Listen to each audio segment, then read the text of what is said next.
Buddy, put that thing back in its holster. We haven't gone anywhere. I don't understand. Check out the MichaelDukesShow.com for information on how to get access to the podcast. Welcome to the party, pal.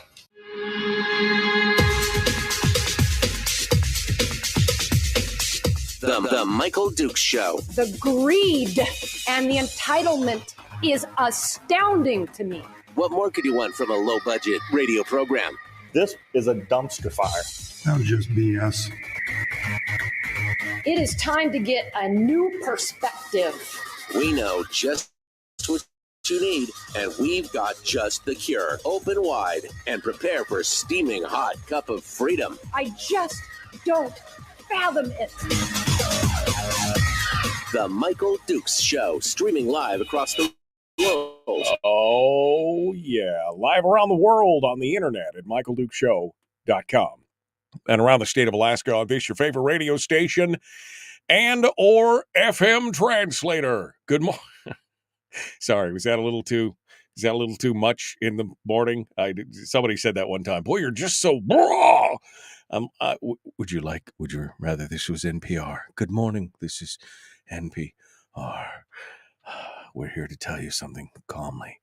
I don't care about that. All right, we're going to jump into it today because could you imagine just me just doing that all day? Good morning. Anyway, today is Tuesday, and that is our time to dive deep into what we like to call the weekly top three. Brad Keithley from Alaskans for Sustainable Budgets is waiting in the wings. He's in the green room right now. We're going to jump in with him here in just a hot second. I want to let you know we got a lot of stuff to cover with him this morning. Those weekly top threes today, it's on fire. It's going to be great. Then in hour two, we're going to do a little bit of a recap. We'll talk about my thoughts and feelings on some of these things. And then we'll finish things up today with Chris Story, the man from Homer, who will come on board and share with us. And we're going to, it'll be fun. It'll be fantastic. It'll be great. Coming up on the program later this week, I've got a special guest, and I'm super excited about it. You may not be, but I am. And we're going to talk about that here in a little bit as well. So that we'll give you more details on that here in just a bit. But meanwhile, it's time for the weekly top three. I should create a whole. I do have a sounder for that. Let me just throw that out there. Brad Keithley joins us every week to discuss oil, gas, and the economic forecast of Alaska. It's the Michael Dukes Show. Okay. That may need an update because it's been a while. It's not just oil and gas. It's all different kinds of stuff. Brad Keithley, Alaskans for Sustainable Budgets, joins us this morning to discuss. Good morning, my friends. Welcome to NPR. Thank you for coming on board and joining us, sir. How are you doing today? What's happening? I like that, sort of the Terry Gross version, NPR version of the Michael Dukes Show. That'd be an interesting hour. It would help me get back to sleep. I mean, I know exactly. Always feeling, yes, it's so calm and so. I mean, this is a story, man. Give me a storyteller's voice. Don't just be like, hello. Anyway, good morning, Brad, and welcome to the program. You got a slam dunk rambunctious bunch of stuff for us today. Let's get started on this because again, reading through some of the details and some of the stuff on this, I'm going to shake my head. The first one of the weekly top three is this number one that you don't mince words too much. The House Coalition is lying to you. And their front woman, Elise Galvin, has got a big piece up on Opinion Piece that, again, I'll let you take the reins here, but the most annoying thing to me is the first sentence of this opinion piece. Alaska's public education system is in crisis and on the verge of collapse. That's the first sentence of this screed. Go ahead, Brad. I'm sorry. I'll let you take it away. Well, I get past a few sentences before I hit mine that sends me off into the stratosphere. But it's a public opinion piece that was authored by Elise Galvin, but it's signed on by all the members of the Alaska House Coalition. And to me, that means they read it, they agree with it, and they signed off on the substance. On the words that Elise Galvin used in it. It is a full on, we've got to pay teachers more. We've got to increase spending in schools more, and all the things that go with that. But here's the sentence that sent me off into the stratosphere.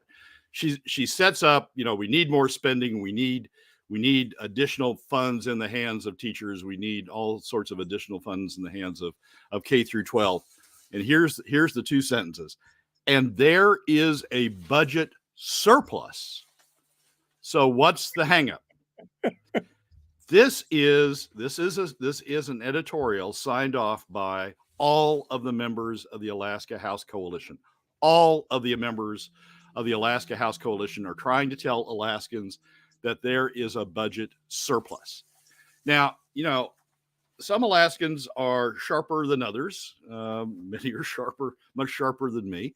But all you have to do is look at your PFD check and look at the statutory amount to know that the amount that would have been set by statute, to know that there is not a budget surplus. There is, in fact, a budget deficit, and they closed the budget deficit by taking roughly $1.3 billion out of the PFD, by cutting the PFD by roughly $1.3 billion. And that's a deficit. That's a tax, as we've talked about on previous shows, as ISER Professor Matt Berman has said, it's the most regressive tax ever. And that's a tax, and they're using that tax to close, guess what? A budget deficit. And so it's just irresponsible. It is lying to Alaskans to claim there's a budget surplus. This whole piece would have been fine. I wouldn't have agreed with it, but it would have been fine without those two sentences. They threw those two sentences in gratuitously to mislead Alaskans, to make Alaskans think there's a budget surplus, so what the heck, we can just take more for K through 12 spending.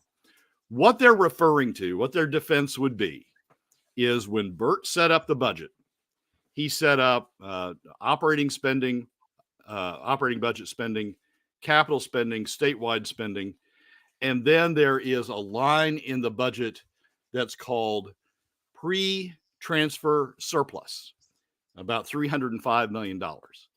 And the reason he set that up is to have this budget set up to account for supplementals or for underages in oil price projections or all sorts of things that could go on before next session and in next session with the supplementals. It is, in essence, a contingency fund. Anybody who's put together a construction budget or anybody who's put together any sort of budget knows that you include a contingency amount, and Bert included in this budget a contingency amount. But that contingency amount is funded like about a billion other amount of this budget is funded by PFD cuts. The way he gets to a balanced budget, the way he gets to this 300 million surplus, is by making $1.3 billion in PFD cuts, and then he's got $1.3 billion to play with, and he took $1 billion to support spending, and he took 300 million of it to create this contingency amount. All that, and so what the Alaska House Coalition members would tell you is that it's this budget's 300 million surplus. They have $300 million more to play with that they could go out and they could fund increased K through 12 spending.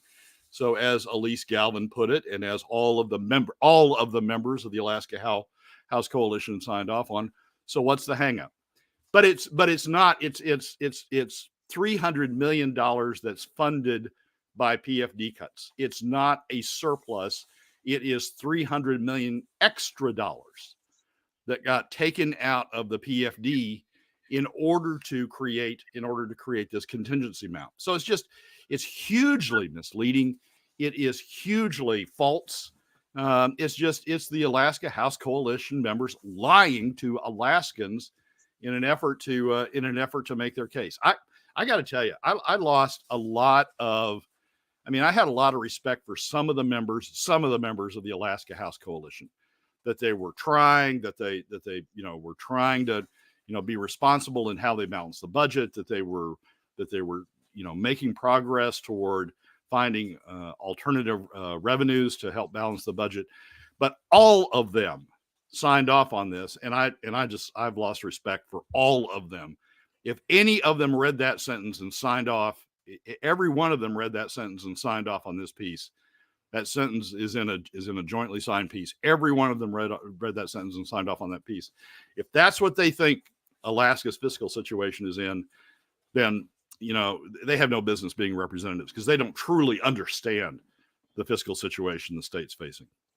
Well, and it's interesting that you picked out that one sentence, because I read the sentence and my brain basically said, oh yeah, more of the same. I mean, it was exactly what my brain said. So I didn't even think it was that unusual. But if you read this piece, this whole piece is essentially a regurgitation of every argument that they continue to say. Alaska has underfunded public education for more than a decade.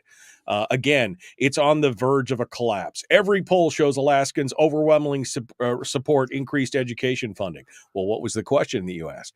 Then you get the budget surplus comment. And then it just keeps going on and on. This is a play-by-play, basically, outline of what's coming up in January. I mean, she gets in defined benefits. She talks about all the different funding mechanisms. She talks about this false narrative of not increasing education. It is just going to be it is last year 2.0, only they're going to go whole hog, and this time they're going to include defined benefits in the whole program and everything else. But they're trying to reset the playing field, Michael. They're trying to say, oh, there's a budget surplus. So why aren't you dealing with education fairly if you've got this budget surplus? I mean, they're counting on the Alaskans having the same reaction that you just described when they read that sentence, which is, oh well, we got a budget surplus. Now what are we going to do with it? We don't. Not even legislative finance. Not even the Burt directed legislative finance, which is just a regurgitation of what Burt wants it to say at any given point in time. Not even legislative finance has claimed that the budget is in surplus. And I don't want, maybe I misstated what I was saying. I looked at it and said, oh, more BS, more bourgeois, understanding that it's not. Maybe I wasn't clear enough on that, Brad. When I read that statement, I went, okay, eye roll. Yeah, of course we've got a surplus because you're sucking the PFD dry. We've got a surplus. That's not a real surplus. So to me, it was just more of the same. It didn't stand out as much as it did to you. But again, it's all part and parcel of this whole thing. You could see exactly where they're going to be going come January the 17th. Yep. Well, I want outrage. When you read that, I want you to have outrage. I want everybody to have outrage when they read that sentence. We are smarter than that. Alaskans are smarter than to fall for the line that we've got a budget surplus. If that's, I mean, this is as bad. This is as bad as the trick that Natasha and Burt pulled in 2017 to restate the footnote that previously said PFDs are designated funds, to take that footnote out and to start talking about them as unrestricted general funds, and to treat them as just a regular revenue source to the budget, as opposed to what they are, like every other designated general fund, statutorily designated for a certain purpose. And that was an effort to change the words, change the playing field, change the debate, control the debate, and it succeeded. This looks like, to me, like the next step in that effort to change the words, to change the debate, and to create a different outcome as a result of just taking out a footnote in the case of 2017, or now we're going to start calling it budget surplus, even though we're cutting the budget. Right. Even though we're cutting permanent fund dividends, we're going to magically call it a budget surplus. Right. Sprinkle fairy dust on it, and it's a budget surplus. It's an attempt. This is an attempt to normalize, to explain away, to use words to explain away something that just isn't true. And we need to call it out for that at the time it occurs. I think a lot of Alaskans are smart, but I think a lot of Alaskans are ignorant of the process, and they'll buy into that. Even though they're smart people, they'll buy into that because they're ignorant of the process itself. That's part of the problem. The low information, not, voters, the people who don't understand exactly how the process works, they'll be like, oh, okay, yeah. I mean, yeah, that makes sense, kind of thing. And you're right. It's an attempt to capture the language. It's an attempt to change the argument and change the vocabulary, and that's, but not shocking. All right, so number one, Brad's outraged, but just awesome. Brad, quick tease on number two. Number two is there's some. We talked briefly about the Permanent Fund Board's meeting last week. We had a question during the Q&A period that I sort of minimalized. I want to go back to that because there were some events that happened, some information that came to light after our show later in the week, and I think I'm almost equally as outraged at the Permanent Fund Board as I am at Elise Galvin and the other members of the Alaska House Coalition for this thing. Brad Keithley, Alaskans for Sustainable Budget. It's the weekly top three, the outraged edition. We're going to be back with more right after this. Number two, dead ahead.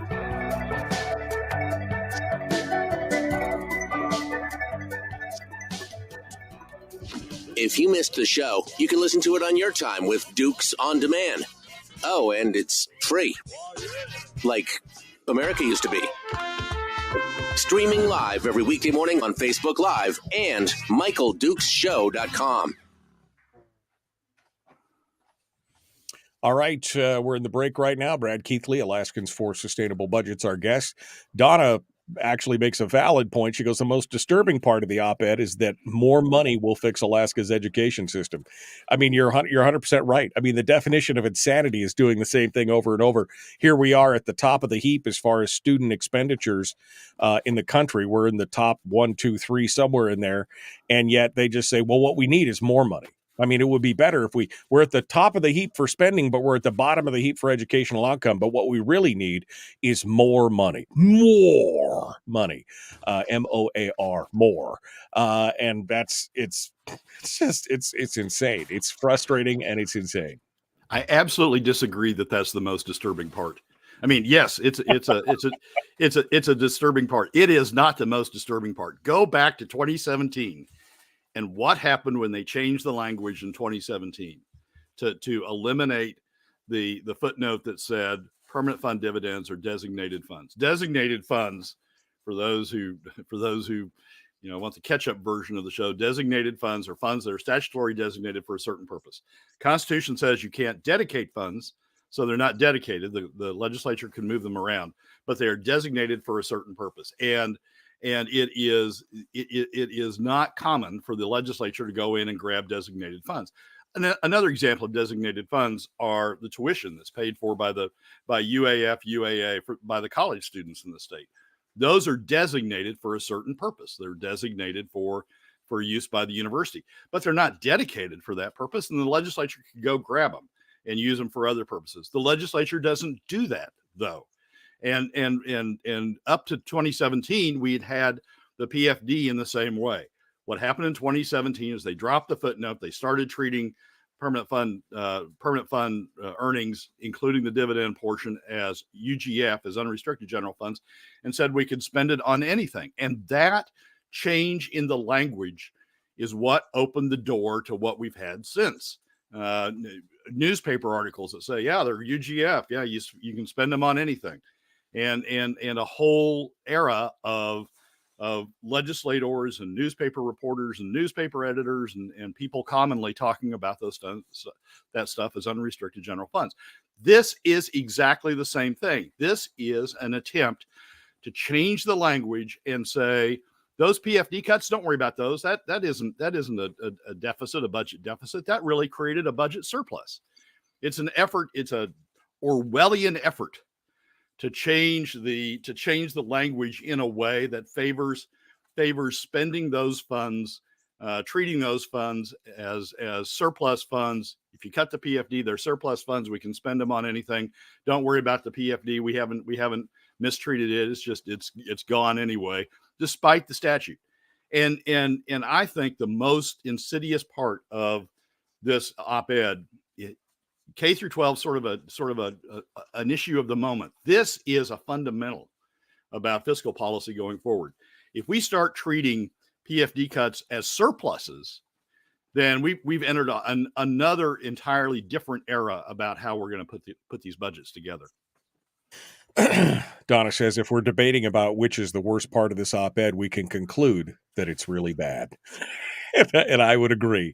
It is really, really bad. This op-ed, like I said, this op-ed reads like a planning memo for the next phase of the battle. You could see how they're going to, and I agree with Brad. They're attempting to capture the language and change the whole narrative to somehow we have a surplus, so we should be able to spend it.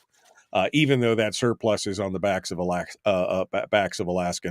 and their PFD, and everything we just talked about with Rob Meyer yesterday on Myers Monday, we were talking about how the fact that ICER, even though ICER said pulling the lever on the permanent fund is the worst thing that they can do to the economy, that was just on raw spending. That was no analysis on investment. And what we have now is we have a tremendous amount of malinvestment in the market because the state is taking that money and it's not being invested by the private citizenry, which is all part and parcel of this whole thing. It's insane. All right, Brad, are you ready? All right. Read Brad's face. He is ticked off. Yes, Brad is. Boy, he's, it's up. 8 seconds. Don't get started. You could comment on this on the other side. Here we go. The Michael Duke Show. Common sense, liberty-based, free thing. We're holding him down. We're holding him down. Here we go.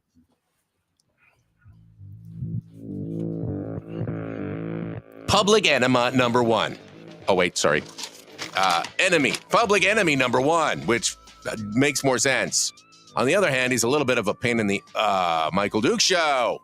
Yeah, I'm a pain in the nothing. I'm just a perfect angel. Right before we came back, somebody said, "Boy, read Brad's face. He's really ticked." And Brad wanted to say something. Brad, what were you going to say? What was?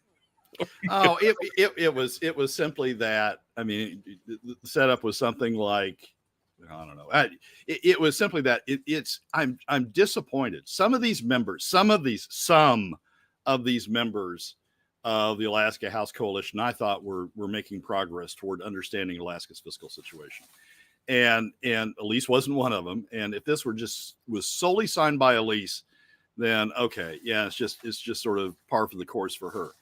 But it's signed by the entire Alaska House Coalition. Every last one of them signed off on that sentence. Cliff Grow, who claims to be the fiscal expert in the legislature. People look up to him. People look for him. He signed off on that. And that's just, it's no fiscal expert, no one who understands Alaska's fiscal situation should be signing off on that sentence. All right, let's move on to number 2, which was the Permanent Fund Board and what took place in Saudi Arabia this week. And why your contention is still that the entire Permanent Fund Board should be overturned and replaced. Brad.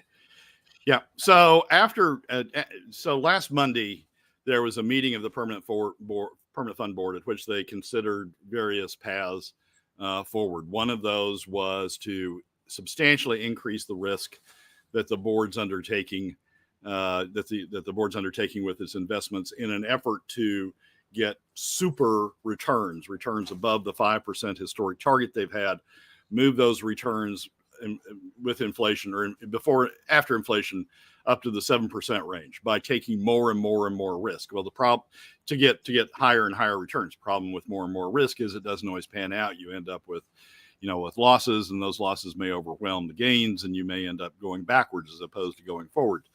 And the board in that Monday meeting did not adopt that strategy.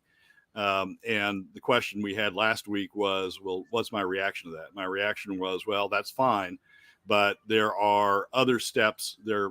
There's another board meeting in December. Let's not, just assume that that's the end of it. Let's assume it may come up again. Subsequent to the Tuesday show, during the course of the week, it came to light that in a panel session in Saudi Arabia a week or two before the Monday board meeting, Ellie Rubenstein, who's one of the board directors, had been on a panel in Saudi Arabia and was bragging about this proposal by the board to get to adopt this new strategy of going forward with higher risk in an effort to get to $100 billion, to get super returns in an effort to get to $100 billion value in the permanent fund.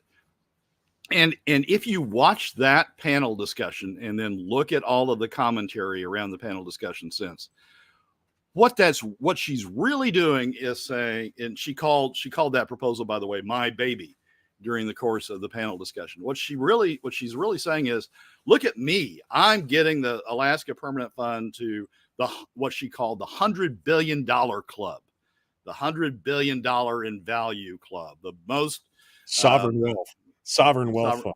Yeah. The most, the biggest United States sovereign wealth fund in the United States, the biggest investment fund, state investment fund in the United States. Look at me. I'm really doing this.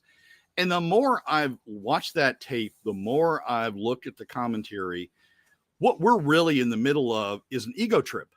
What the Alaska Permanent Fund Board is really in the middle of is an ego trip.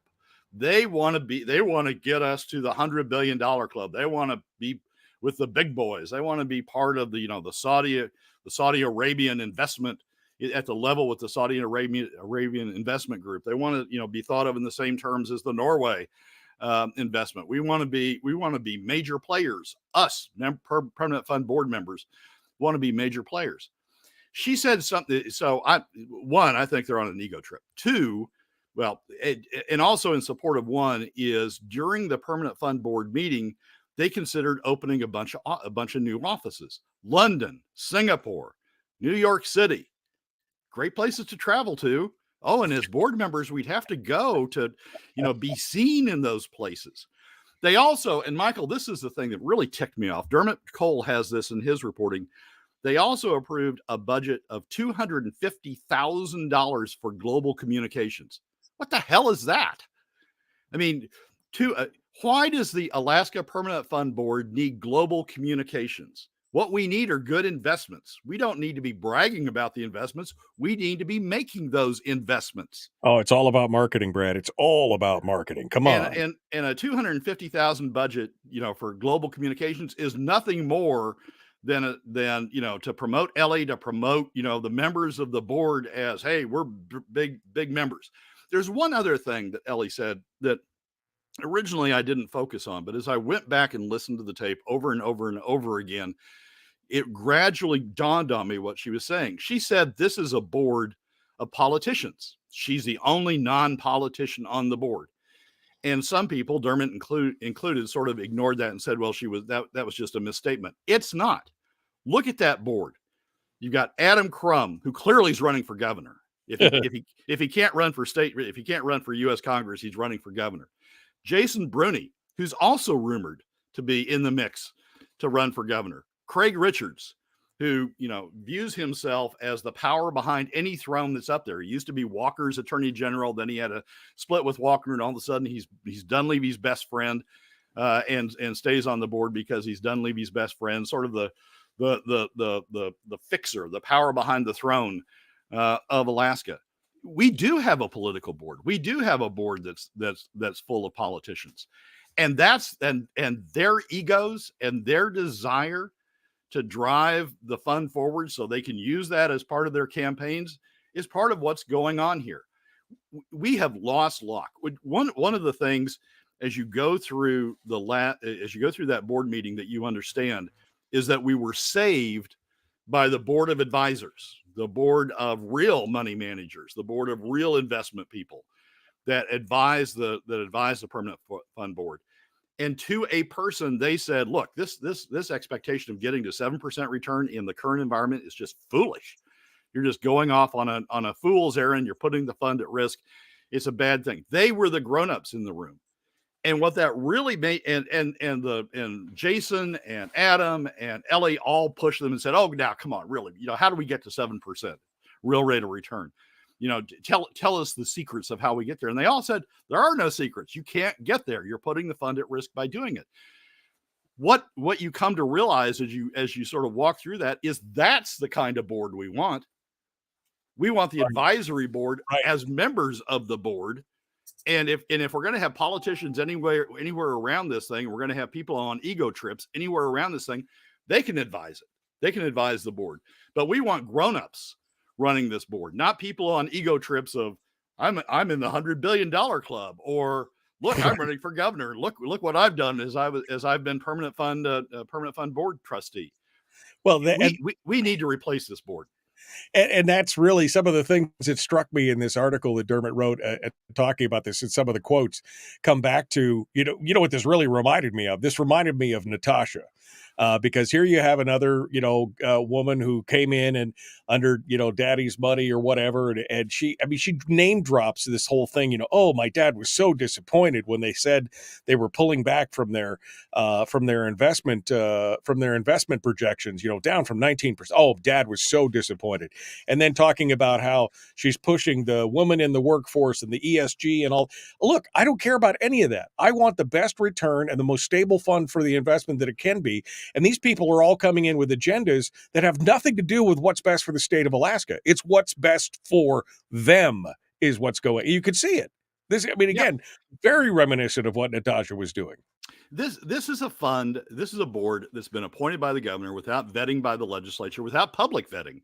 Because one of the things when you have to go through vetting by the legislature, you go through public vetting as well. You get a sense of how people react, what people think about, that particular person or that particular role being on the permanent fund board. So we've got really unvetted people that the governor's put on there, who clearly, at least some of whom have a political agenda, some of whom have an ego-driven agenda, all of whom sort of put the real role of the permanent fund board to be a steady, progressive, play it by the book, get more funds, don't overstretch. All of whom put that aside in their effort to satisfy their ego or satisfy their own personal political agenda. We don't have a board of grown-ups, a board of investment professionals running this show. Thank God we have it in the advisory board and they push back, but we don't have that on the board itself. And I think clearly what this sets up is we need to sunset the board, just like we did the Alaska Public Utilities Commission at the end of the 1990s when they flew off into the stratosphere somewhere. Sunset the board, set up a new board that is based on, sort of says, hey, everybody who's on the advisory board, that's who we want on the permanent fund board. That sort of role, those sorts of people, that sort of experience, that sort of understanding, that sort of knowledge. That's who we want on the permanent fund board. Stagger it.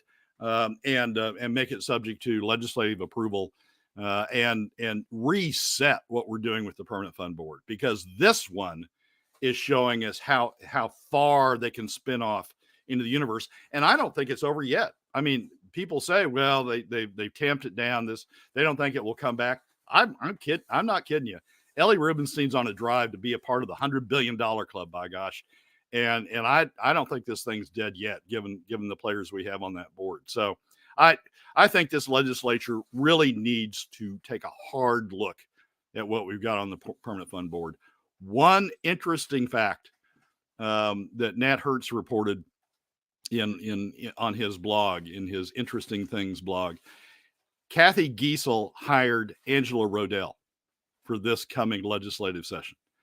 Now, I don't know exactly what she's up to. I don't know exactly why she did that. But one thing that Angela would say, I think as well, is that this board is spun off, that this board is not pursuing the goal that the legislature has set for it, that Alaskans have set for it. It's intriguing that Giesel thought to hire Angela at this particular time. But I think one of the things this legislature needs to be doing is looking at sunsetting the permanent fund board and reconstituting the permanent fund board in a wholly different way, based on experience and based upon public vetting as opposed to what we got now. Well, especially looking at the makeup of the board, we got people on there that obviously don't have the history of, Adam Crum and Craig Richardson of deep long-term investing. Like you said, the advisory board experience needs to be on the regular board. as well. And for people who would argue that, well, if you do that and open it up to a thing, then you'll just politicize it. It's totally politicized right now. Any governor can go in there and clean all house out with no oversight or anything else. I would just argue that at least in the public process, we'd get some vetting on what's going on, and that would probably be a good idea. I don't think if we had public vetting, I don't think Adam Crum ends up on the board. I think people see Adam Crum for what he is, which is a wannabe governor, and say, look, go do that on somebody else's dime. Don't do it with permanent fund board money. I think Jason Bruni probably ends up in the same place. Don't do that don't run for governor on permanent fund board money. Go do that on your own nickel. So I think public vetting would and legislative vetting would help a lot in this situation. Yeah. It may not show up in terms of would Adam Crum be rejected or would Jason Bruni rejected? I don't think they'd even get nominated, because I think any administration's concern would be, well, that's just going to trigger off a political war. We don't need that. And look, we got all these professionals out there who really know how to run this business, really know what this business is. Let's just go appoint one of them, somebody who actually knows what they're doing. I mean, shocking. We should actually, hire somebody that knows what they're doing. All right, number 3, Brad, quickly here. Well, number 3 is an article that Nat Hertz did on the Cook Inlet that I think is good, but I think he misses a key point entirely, and I want to talk about the point he missed.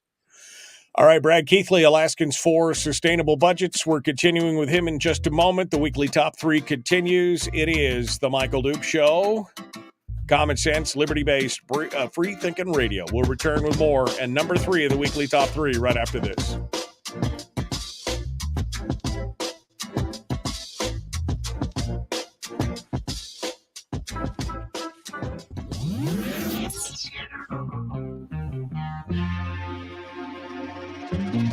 Listened to by more staffers in Juneau than any other show, because their bosses told them to. And after what they just heard, oh man, they're going to be pissed. You're a bad, bad man. The Michael Duke Show.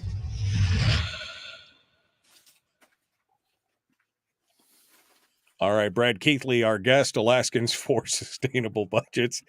I mean, just tell us what you feel, Brad. I mean, really, just tell us how you really think about this.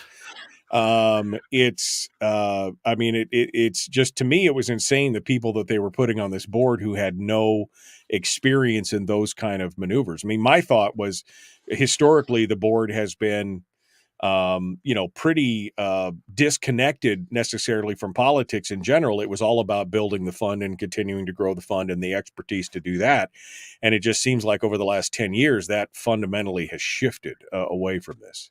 It's been bankers, investment fund managers. I mean, people who aren't running for governor, people who have a fairly low profile, stick to the knitting of making money, stick to the knitting of investing and looking at rates of return, stuff that isn't eye candy, and stuff that isn't, doesn't make you intensely popular, but stuff that's built the fund over the time to, in excess of $60 billion, $70 billion. So that's historically who's been on there. Steve Rieger, former state representative, was on the board, was replaced by Jason Bruni, but Steve Rieger was on the board, and Rieger was just very, down to earth, just very level headed. Just, we just need to keep the fund, just keep building the fund slowly. We need to be very careful about how we're making these investments, because, even though it's $60 or $70 billion, it's only $60 or $70 billion, and you can lose that. Just read it, Wall Street Journal any given day, and you can see about, how people lose fortune. So, very even keeled people. Now we've got, ego trips of, I want to be the $100 billion. It's my baby to get us to $100 billion. I want to be part of the $100 billion club. Or, Bruni, I'm running for governor. By gosh, I want a 7% real rate of return. How do we get to 7% real rate of return? The question of the advisory board. The advisory board says you can't get there. Oh, come on. All right. So how do we get to 6.5%? We have people on there that don't understand the investment markets. I mean, Jason's got a great background, but it's a great background in environmental protection and in oil and in almost everything but in investments. Adam Crum, I'm not a big fan of Adam Crum, and that's just going to continually come through. But one of the things he isn't is a great investor. So it's just we need to step back and say this isn't where we want to go. We don't want to be stretching the envelope and grabbing for the brass ring of $100 billion and then falling into the middle of the lion's pit when we miss it. We want to be just a steady state, stay on the same track, steady as we go, permanent fund building toward whatever it's going to be, not these artificial numbers out there that we have to hit in the next 10 years.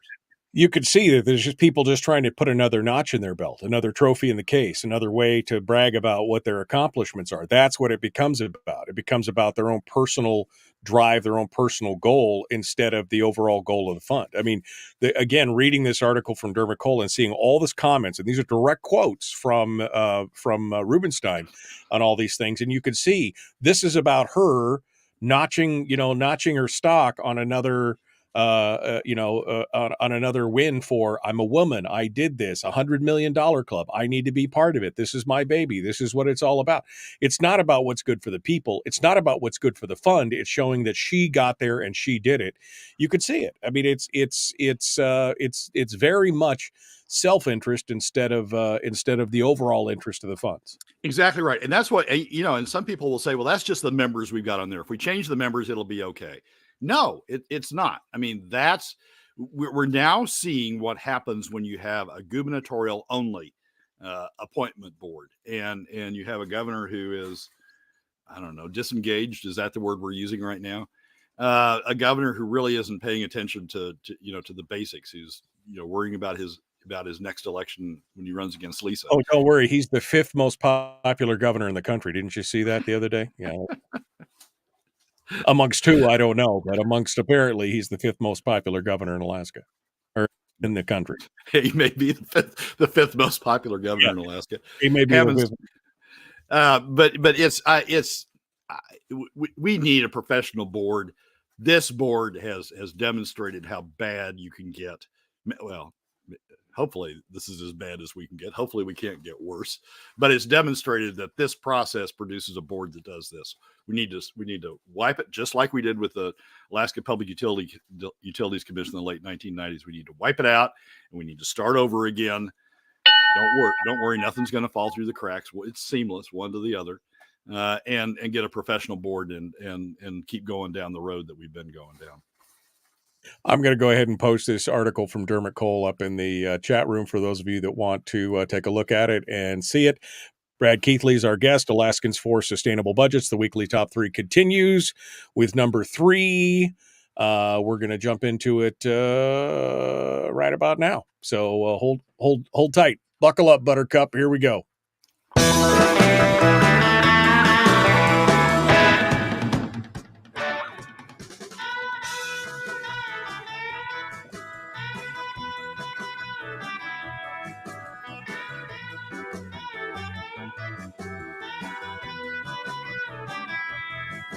All right, we're continuing now. Brad Keithley is our guest.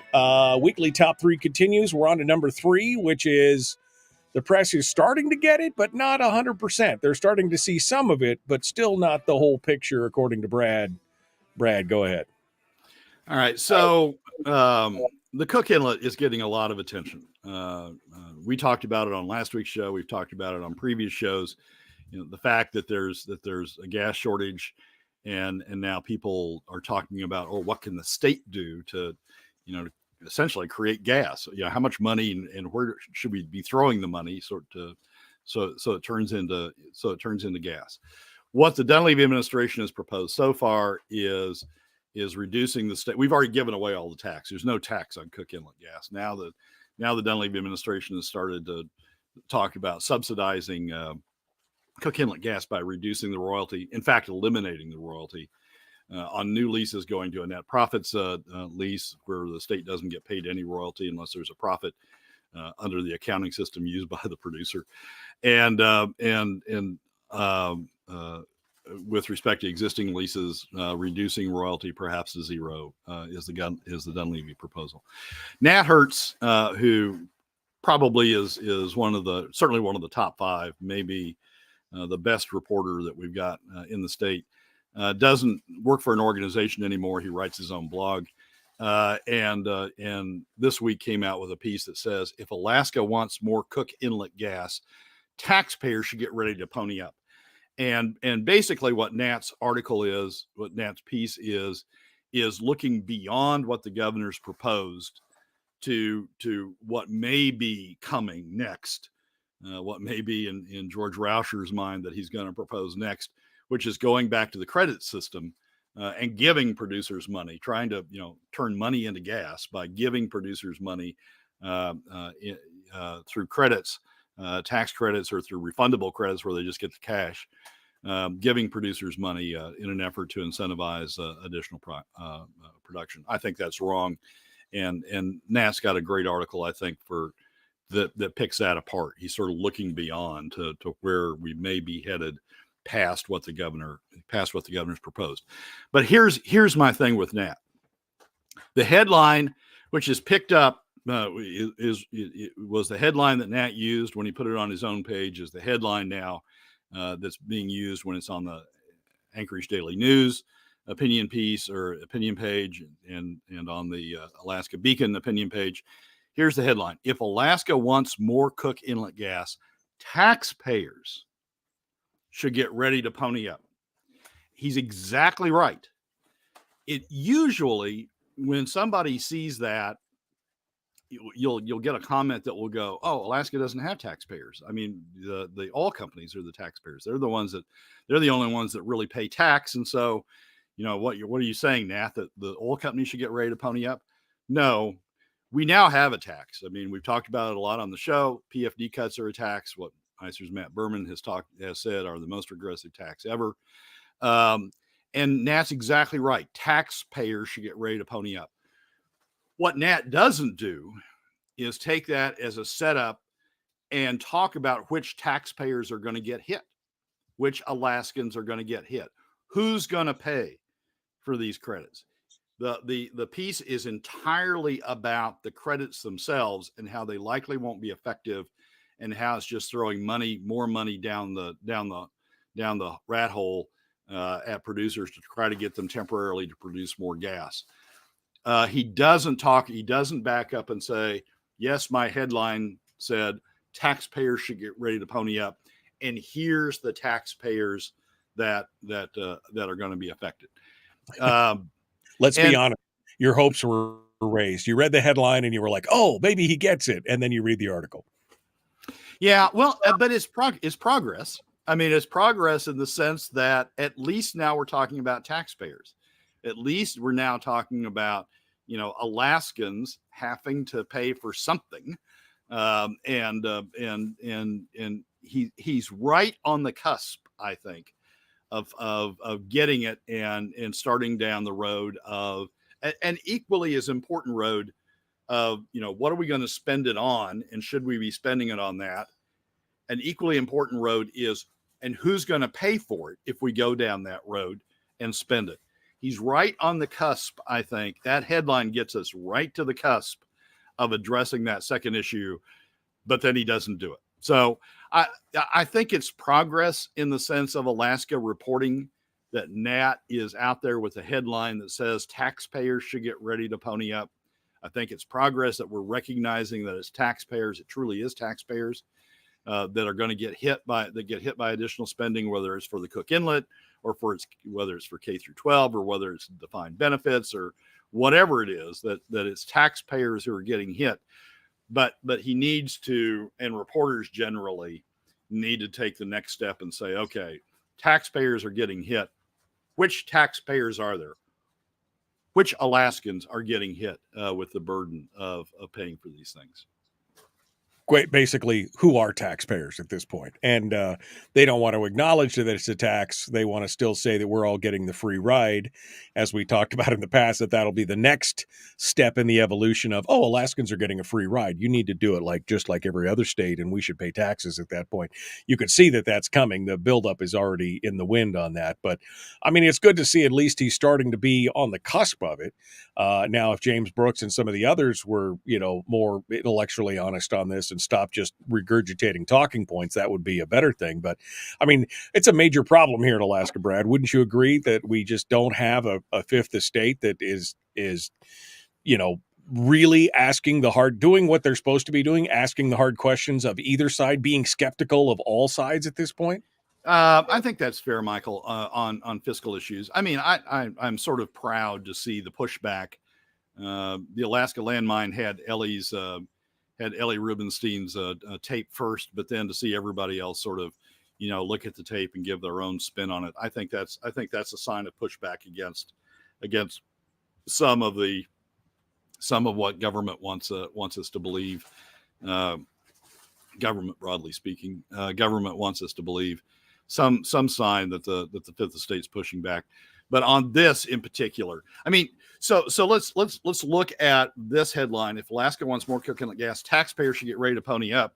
If you look at the Elise Galvin version of this, the Alaska House Coalition of this, it would be Alaska wants more coconut gas. We just need to take some of our surplus and spend it on that. I mean, that's the way they would want to spin it. Right. I think it's good that Nat's pushing it, at least that taxpayers should get ready to pony up. We just need to step forward and say, which taxpayers, who pays, where's the burden falling on Alaskans, who are the taxpayers, and have the fifth estate step up and do that. Brad, we're down to the last 90 seconds here or so, but let me just get a tease from you or kind of a preview of your thoughts on the upcoming session, because obviously we can see with what Galvin's written and everybody signed off on, we can see the direction that this is going to be going. More money for education, defined benefits. I mean, these are going to be the talking points and the hit pieces. What do you think is going to happen this year? Boy, so it's an election year. I think there's going to be a huge push to spend. I mean, we're seeing it from both the Democrats and the Republicans. The Democrats want to spend on K through 12, George Rauscher, and the Republicans want to spend on Cook Inlet gas through giving subsidies and credits. The big push is going to be to spend. The governor has not demonstrated the ability to really hold the line against spending since 2019. So I think we're going to have a big push for spending. I think we're going to have a big push for using PFD cuts to fuel that spending. And I think it's going to be, I think we're going to declare success if at the end of that, if at the end of the session, they haven't enacted a statute that replaces the existing PFD statute. Well, we'll see what happens. They might be able to get it through. They may not. We'll see what happens. Brad Keithley, Alaskans for Sustainable Budgets. Thank you, my friend, for coming on board. As always, it's good to have you. Michael, as always, thanks for having me. All right, folks, hour 2 is dead ahead. The Michael Duke Show. We recap, finish up with Chris Story. If you got to go, be kind, love one another, live well. Hour 2 dead ahead.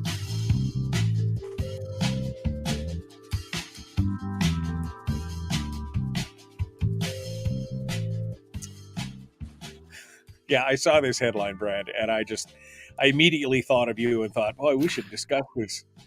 Dunleavy is the 5th most popular governor in America. According to the Morning Consult poll, Alaska Governor Mike Dunleavy is the 5th most popular governor in America. They're known for these polls, obviously. The poll over the summer showed that Dunleavy was number 10, and then his popularity doubled. And he's even more popular than South Dakota Governor Kristi Noem. So, is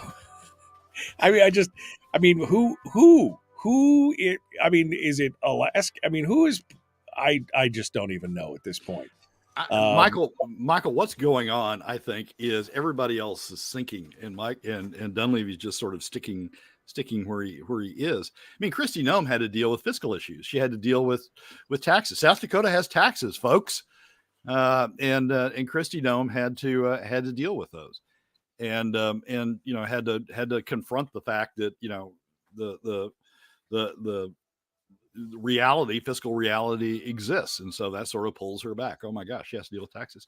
Dunleavy, though he denies it, and though he says, oh, we ought to be paying a full PFD, Dunleavy's riding this wave of using the PFD as a way of substituting for taxes, as a substitute revenue source, so he doesn't have to press for taxes.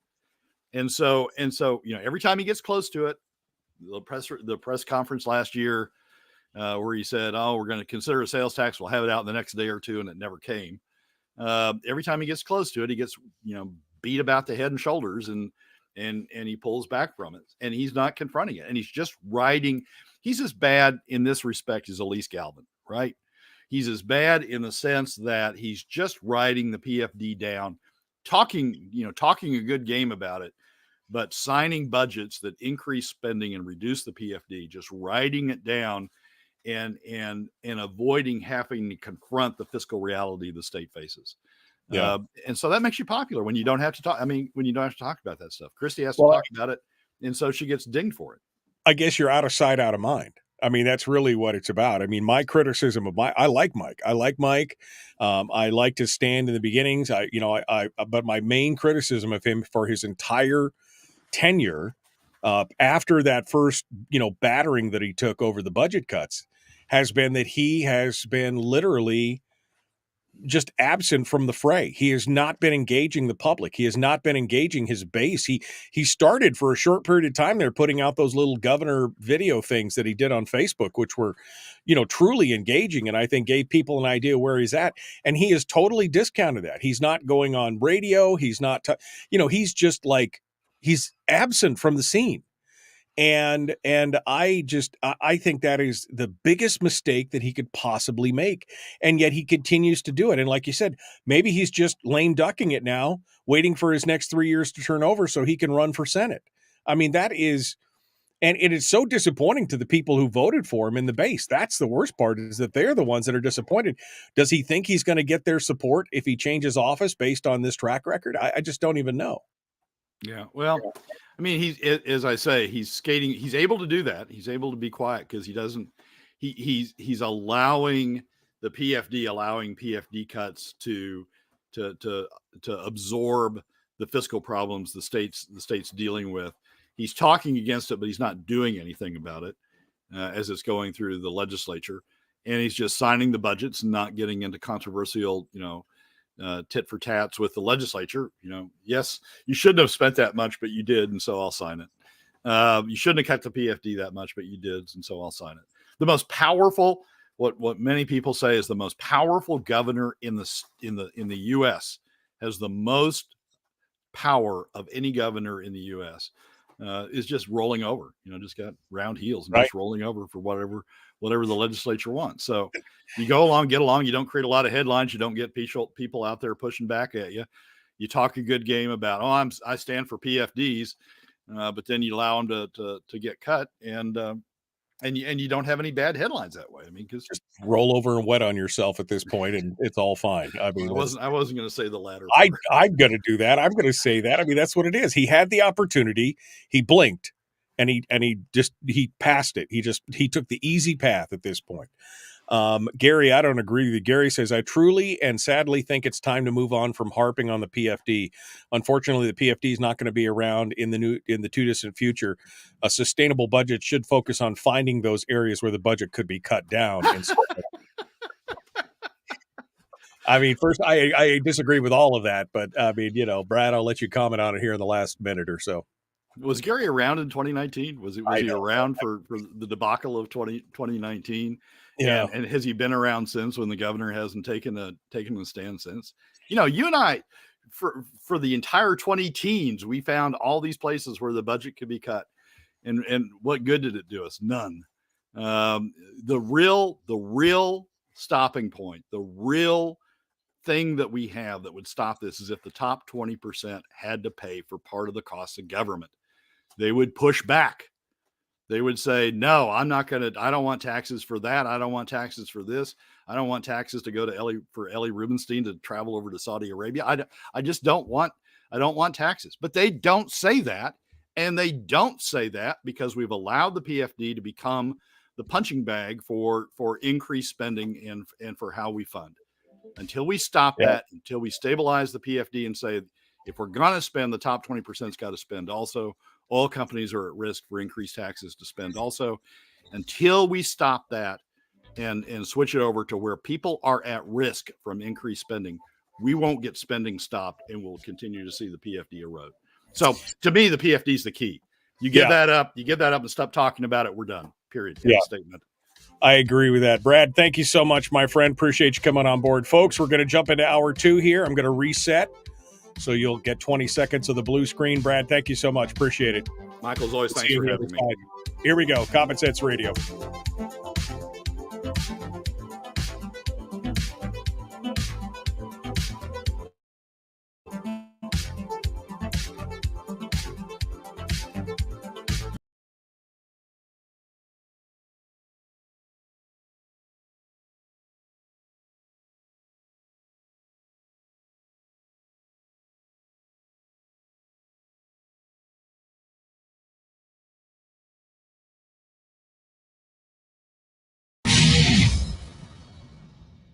Welcome to the party, pal.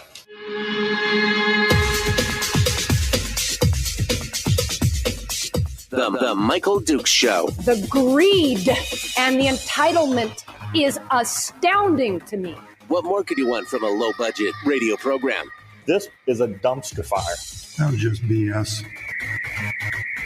It is time to get a new perspective.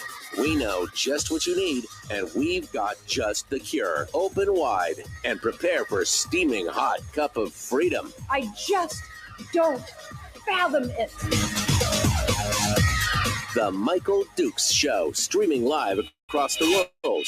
Live around the world on the internet at michaeldukeshow.com and across the state of Alaska. This is your favorite radio station and or FM translator. Good morning, my friends. Welcome back to hour 2 of the big radio broadcast. We are ready to go and jumping into it here in hour 2. A little bit of a recap. We're going to go over some of the things that Brad Keithley from Alaskans for Sustainable Budgets just hit on, give you some of my thoughts on it as well, and maybe see what some of the folks in the chat room and other places are talking about in regards to that. We're going to start off here with, and then Chris Story comes in at the end of the show to soothe our savage wounds from all this angst. We're going to start off here with a comment that happened over the top of the hour break here from one of the chat room folks.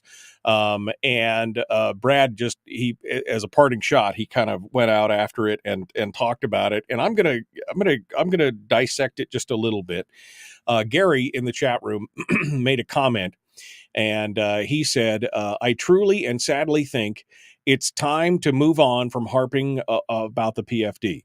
Unfortunately, the PFD is not going to be around in the not too distant future, and Alaskans for Sustainable Budgets should focus on finding those areas where the budget can be cut down. Now, unfortunately, and I know Gary, and Gary's a pretty conservative guy. I think he and I are probably aligned on the majority of things that in beliefs and philosophies, etc. But what I'm finding more and more is I'm finding more and more people in that lane, in that philosophy, in that more conservative mind space, who are saying kind of the same thing that Gary's saying. Well, we're sick and tired of talking about the PFD. Just give it up and move on. And there's a lot of unfortunate parts to that. Okay, first and foremost, you have to understand where the PFD fits into the equation of everything here in Alaska.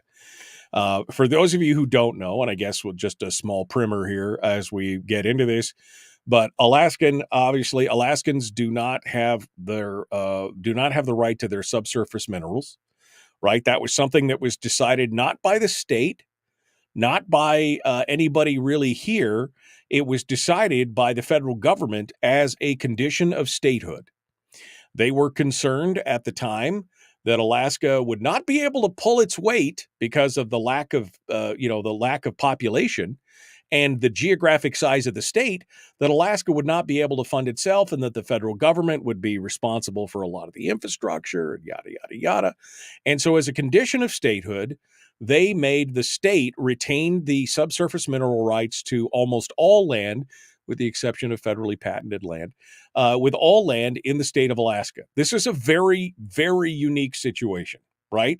I mean, when you hear about, drilling down in the Bakken, when you hear about, oil and gas in Texas and all these other places, and you see these things go out, well, there's a private sector component to that because those subsurface mineral rights, generally speaking, are owned by someone, private entity, an Indian tribe, a corporation, somebody.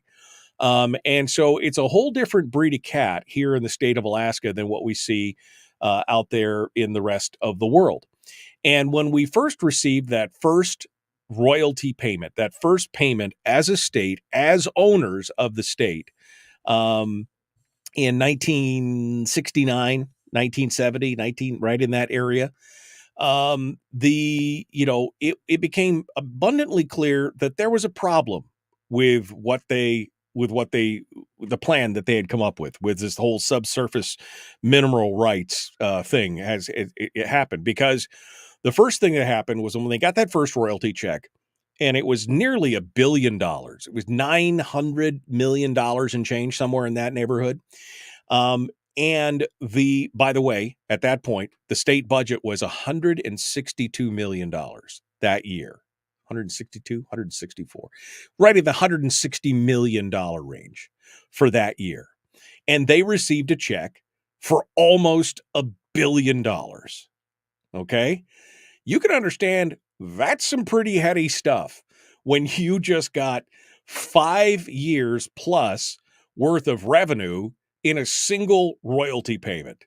And they're like, oh, these are going to keep coming every year. This is amazing. And they went through that check like a hot knife through butter.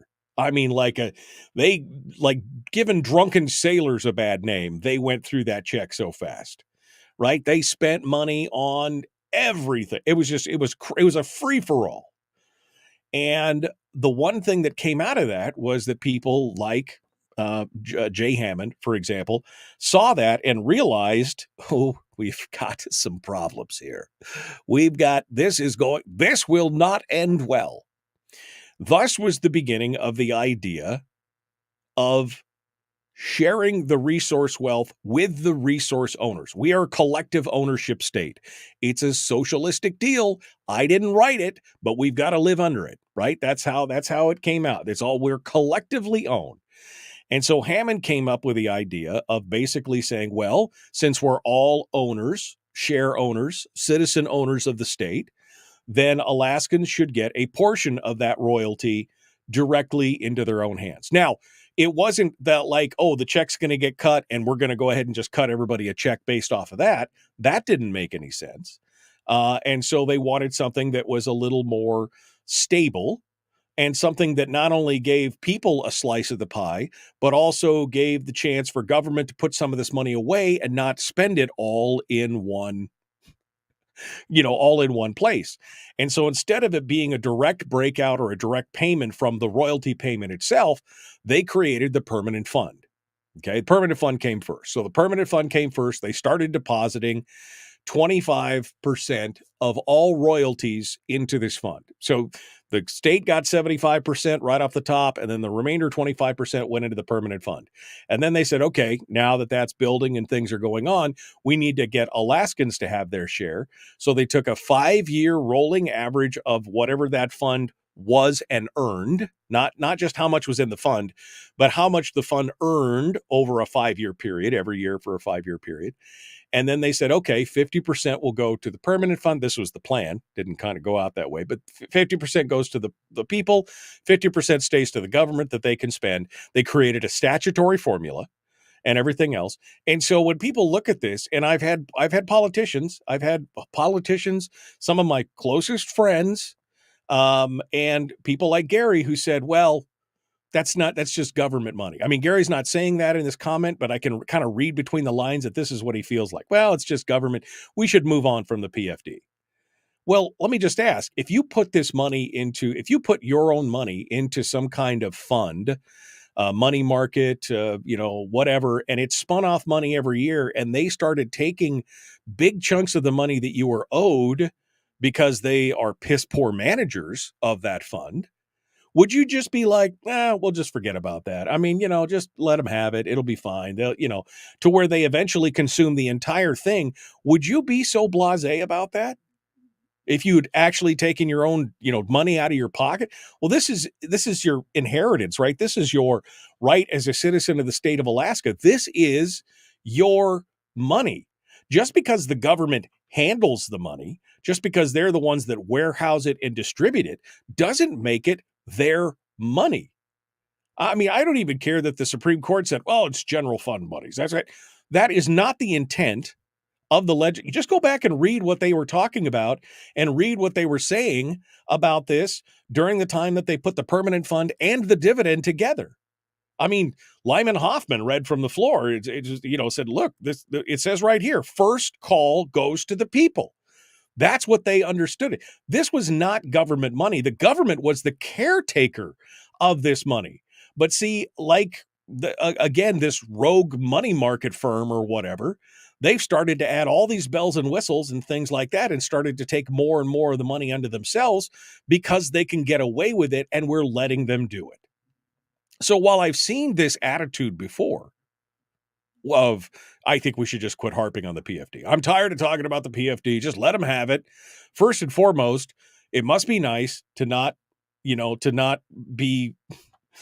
worry about an extra $4,000 per person in your household every year. That must be nice to be at that position. And second of all, it must be nice to be able to just be blasé about giving up money that belongs to you. That is again, the government may handle it, but it is your money. And I'm seeing more and more of this attitude from a variety of people. And it always comes back to the fact that they believe, really, at the basis of their belief, is that this is some kind of welfare. That this is that this is not a quid pro quo, that this is not I think Hammond, and I don't remember the quote exactly because I don't have it here in front of me, but he basically said that this whole sharing arrangement and with the PFD was like the ultimate expression of capitalism because it took something that was socialistic and then it basically compensated you for your loss of your rights, your subsurface mineral rights. Now, people will make argument, well, I don't have minerals under my property. Well, but that's not the point. It is the loss of the rights overall, and that's what this is all about. But I'm seeing this more and more and more, this kind of attitude. And I know that that's kind of part of the plan. That's kind of part of the whole situation is that they want to wear people down. They want people to be sick and tired of talking about the PFD.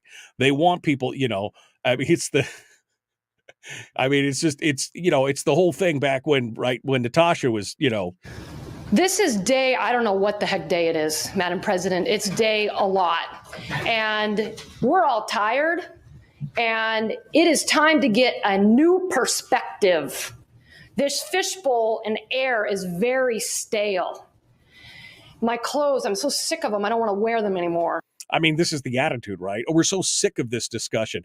We're down here for days. We're just so sick of talk. The PFD is sucking up all the oxygen in the room. Well, it should either handle it and take the political consequences of handling it. By handling it, I mean, change the statute. If you're going to do it, change the statute and take your licking on the other side if people are going to be. But I mean, I'm not even convinced that people would be upset. If they change the statute right now to zero it out or just make it whatever the legislature decides or whatever, I'm not even convinced that people would be pissed off about it. I mean, I thought that the people were going to rise up after Walker made that initial veto, and I thought that they were going to take it out on the elected officials that were there and were complicit in his taking of the PFD. And it never happened. It never happened. That has done nothing but embolden these politicians to continue to steal from Alaskans. That's part of this whole thing. This money belongs to you. Gary and others like you who think about this, I would just say, what if you would put your money, or maybe not your money, because maybe that's a bit, I can hear Randy like now, well, that's not really what if you had an inheritance that was invested for you What if you received some money from a long dead, unknown uncle that deposited it into some kind of money market account and you started getting it according to his wills and his wishes? And you're like, oh, this is great. And then suddenly you started noticing that the money market fund was slowly taking more and more for management fees and this and that. And because we just feel like it, they started taking it. Would you take that lying down? Well, you didn't earn that money. Well, no, but it's part of my legacy, part of my heritage. I mean, should I just let it go because I didn't go out and by the sweat of my own brow make that money directly? No. Would you stand there and take it? No, you wouldn't.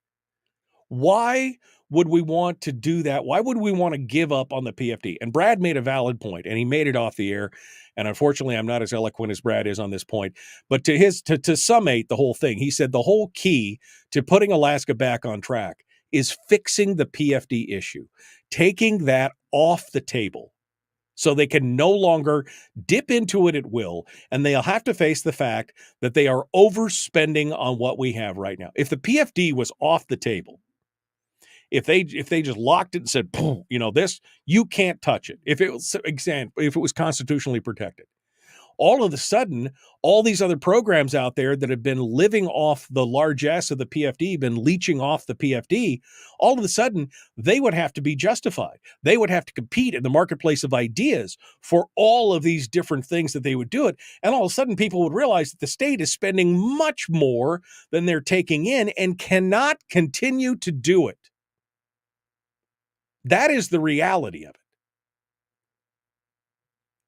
And until we get to that point, nothing's going to change. Like I said, if we continue down this path, Gary is right. The PFD will just disappear because it will be subsumed and consumed by the spending habits of this and future legislatures. They will just spend it all. And then you know what will happen? Because we haven't fixed the fundamental problem here, which is a spending problem. You know what will happen then? Well, then you'll get a tax on top of it. That the one thing that everybody wants to avoid, that all the people who are like, take the PFD, just don't tax me. You know what will happen in 3, 4, 5, 8 years?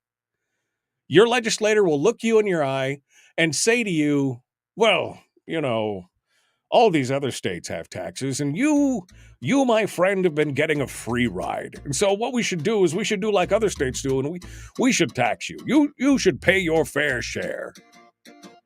That's what's going to happen. There you go. That's what's going to happen. All right, we got more coming up. Next segment, dead ahead. Chris Story at the end of the show this morning. The Michael Duke Show. Common Sense Radio.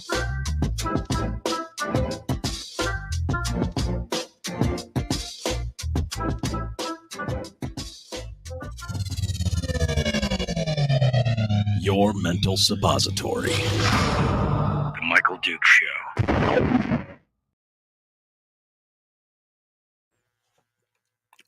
I don't know if that made any sense or not to any of you, but that's exactly what we've got going on. I mean, that is exactly what we have going on. They are literally stealing it as if you had an inheritance that was invested for you and you started receiving it and it was nice and it was a little at first, but then because of the thing, it started to grow and it started to grow. And you're like, oh man, now I'm going to start getting some real money that I can use in my life. And the next thing you know, you get this notice from them that says, we were going to give you all of this, but we know better than, we needed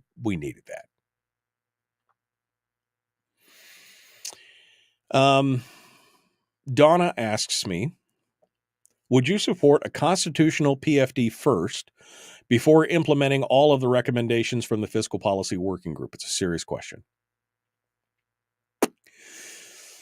Man, there's some pitfalls to this whole thing. I agree with the idea from the Fiscal Policy Working Group that this should be a holistic approach, that not any one thing is going to fix the overall thing. But part of the problem is that we got this single subject rule thing that is just blowing that whole thing apart.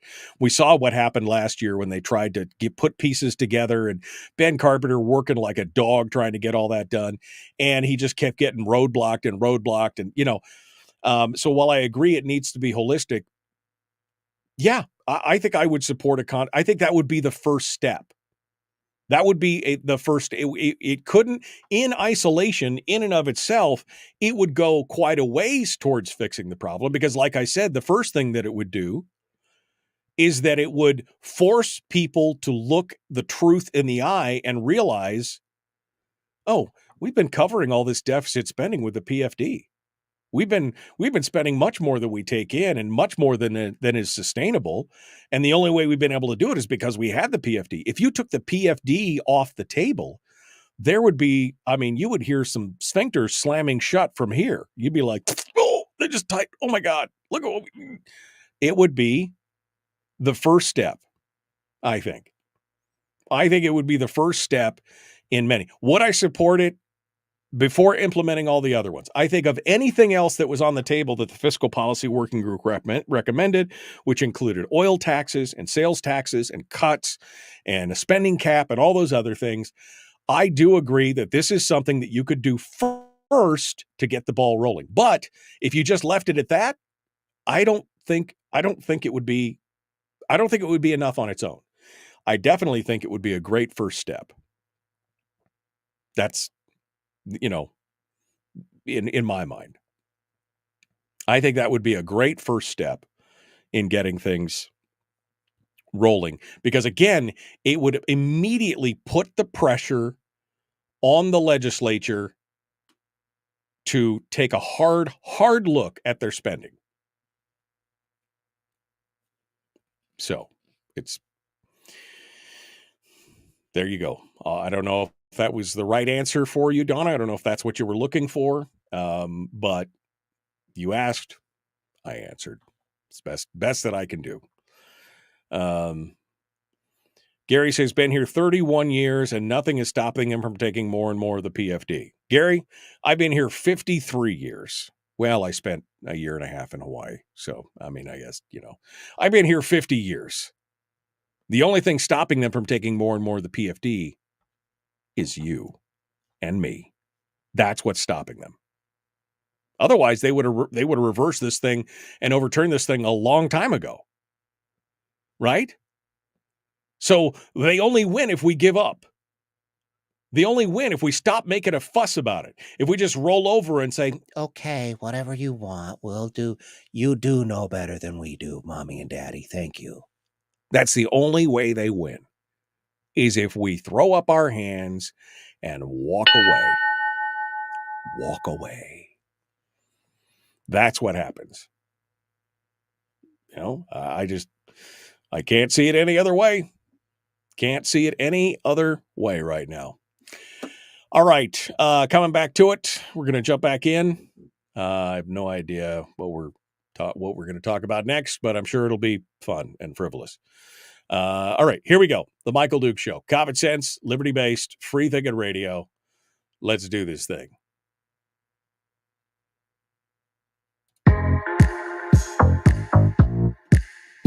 The Michael Duke Show. Not your daddy. Wait, sorry. Not your daddy? Ooh, not your daddy's talk radio. Whew, I was scared for a second. Thought we were going down. Here's Michael Dukes and the show. Yeah, buddy. We are ready to go. The Michael Duke Show. Common sense, liberty-based, free-thinking radio. Hour 2 of the program continues. We've been discussing this. Donna asked the question during the break. She said, just an honest question. She wanted to know if I would support a constitutional PFD first before implementing all of the recommendations from the Fiscal Policy Working Group. Now, we've talked a lot on this program about the recommendations of the Fiscal Policy Working Group.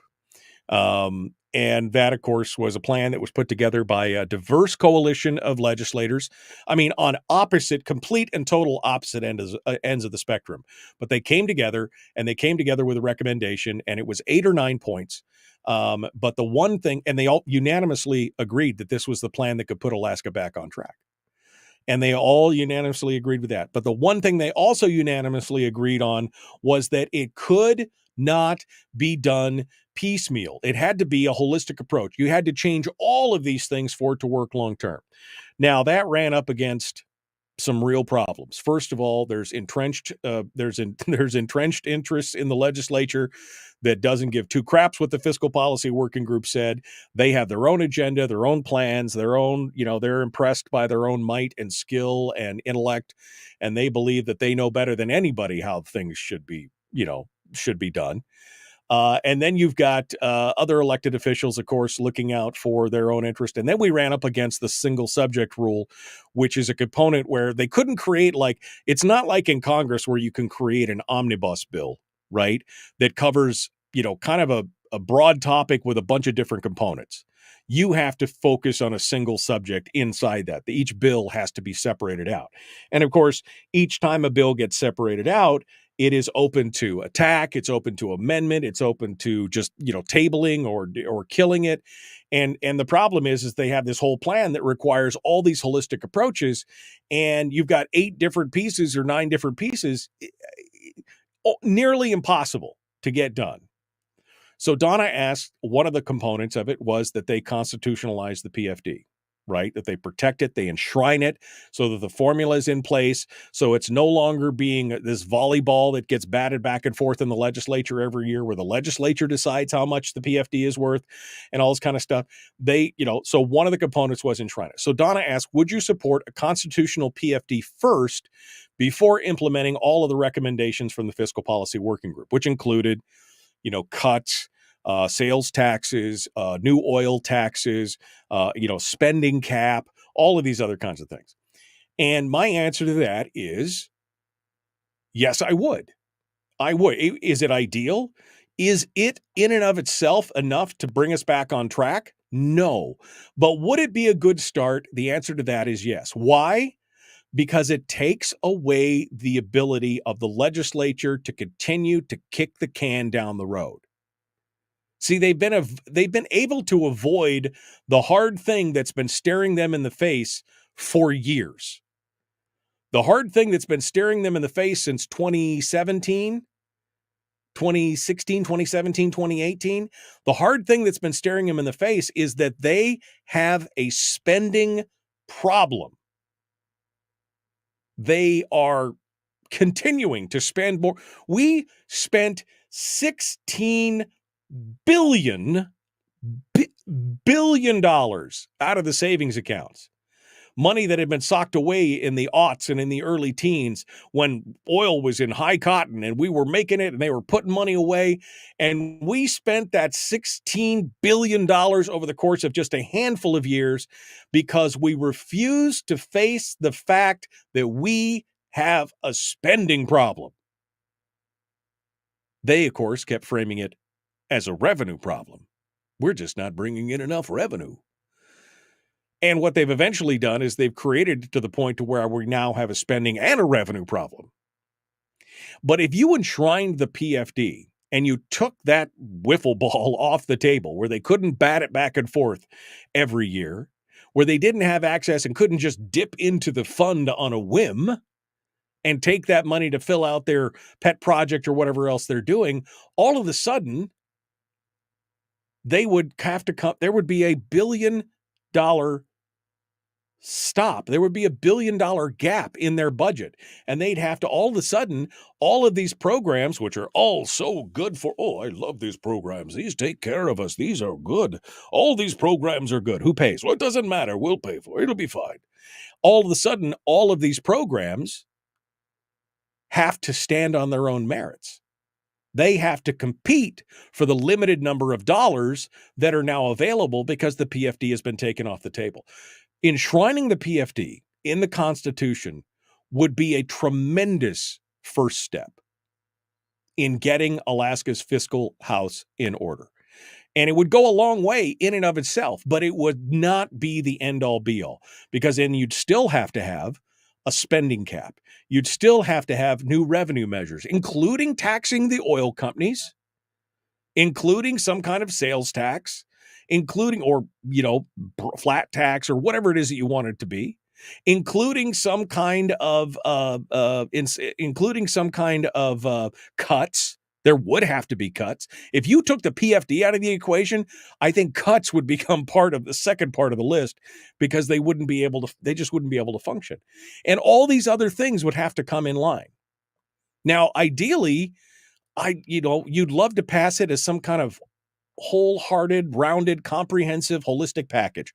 That's just never going to happen because of the rules of the legislature and where everything is. It really is, it's really a frustrating thing to watch, especially when you understand that this end game is going to eventually end up where everybody doesn't want it to end up at anyway, right? People like Gary, people like Chris, people like other friends who talk about these things, they all say, well, just give up the PFD. I don't want to pay taxes. Well, here's the thing.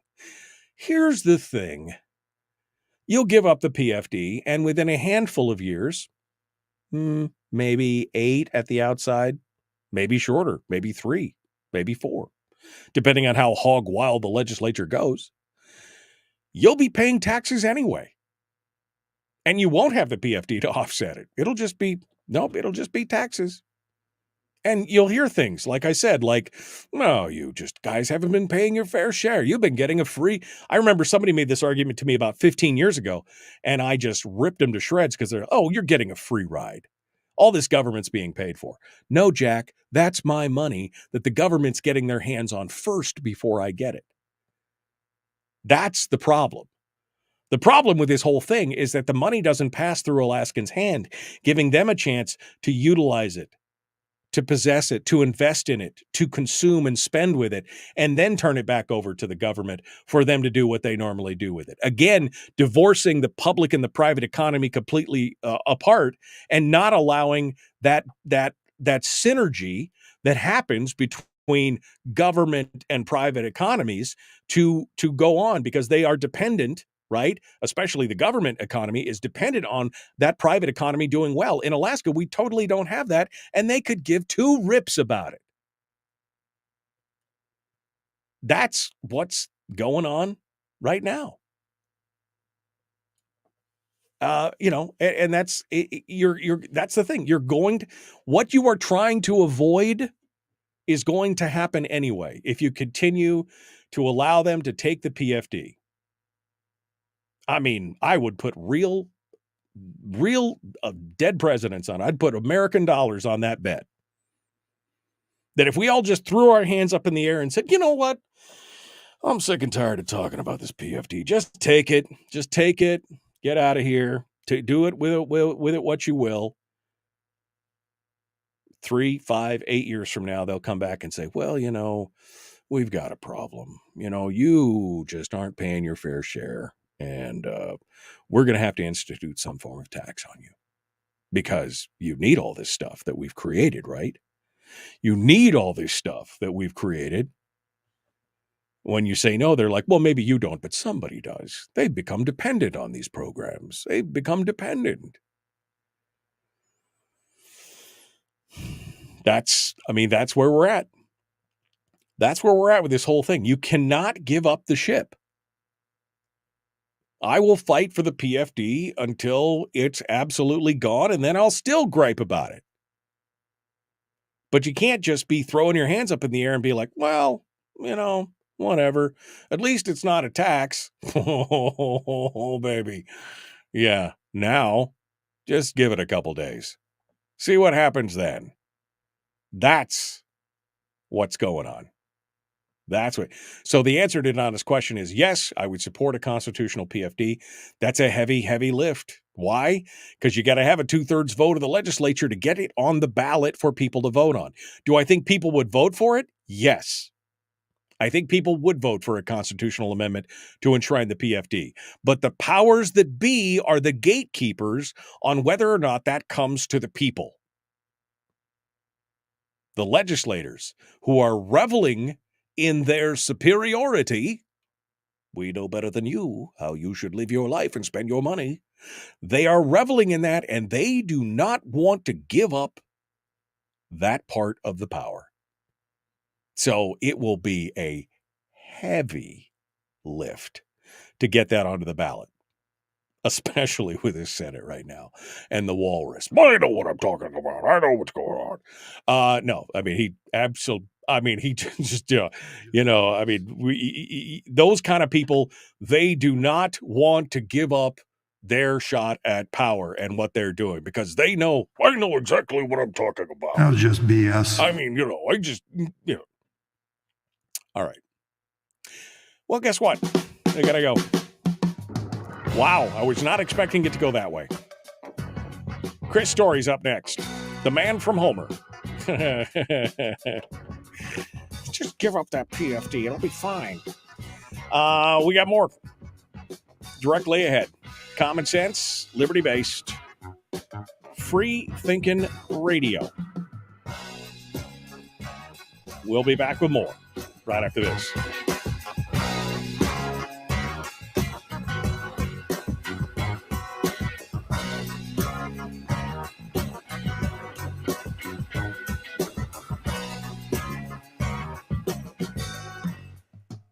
We're broadcasting live through a series of tubes. Allowing all of these entities to provide streaming stuff going on the internet. Well, it's kind of hard to explain. Sorry. Streaming live every weekday morning on Facebook Live and MichaelDukesShow.com. All right, we're in the break right now. I'm going to get caught up in the comments here, but I've got to respond to this text. And all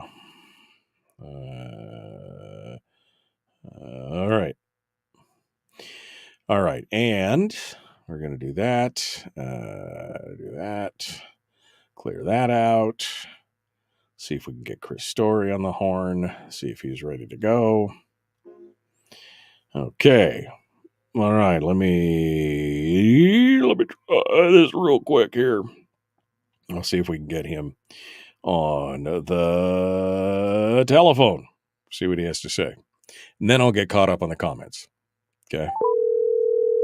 See how that goes. Good morning, Michael Dukes. How are you? Hello, sir. How are you? Good to be back. Good to be back with you. My week will now be complete. Your week is now complete. Well, good. Will be. It will be. Okay. Well, let's not get ahead of ourselves. I'm only here to help, my friend. I'm only here to help. Mm-hmm. All right. You are a tool. Yes, I am. What's the topic for today? The science of success. The science of success. Okay. You cannot question the science. Trust the science. That's right. Do not question the science, you denier.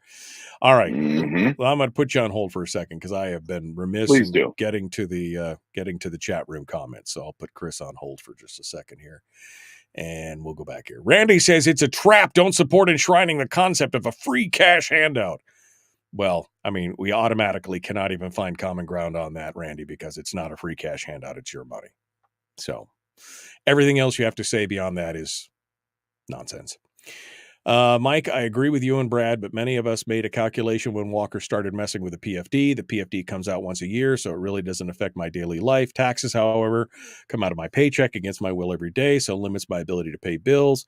Maybe I'll get a refund in April, but once again, once a year bonus that isn't available when I actually need it.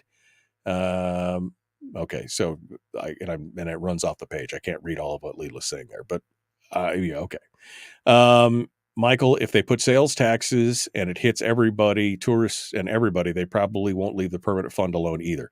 That's always a danger at this point, right? I mean, that's always part of it. That's why you have to take it off the table to begin with. How about following the law and most of the problems will go away? So no law. So this is how we got here. Well, that's the thing. There is a law and they just refuse to follow it.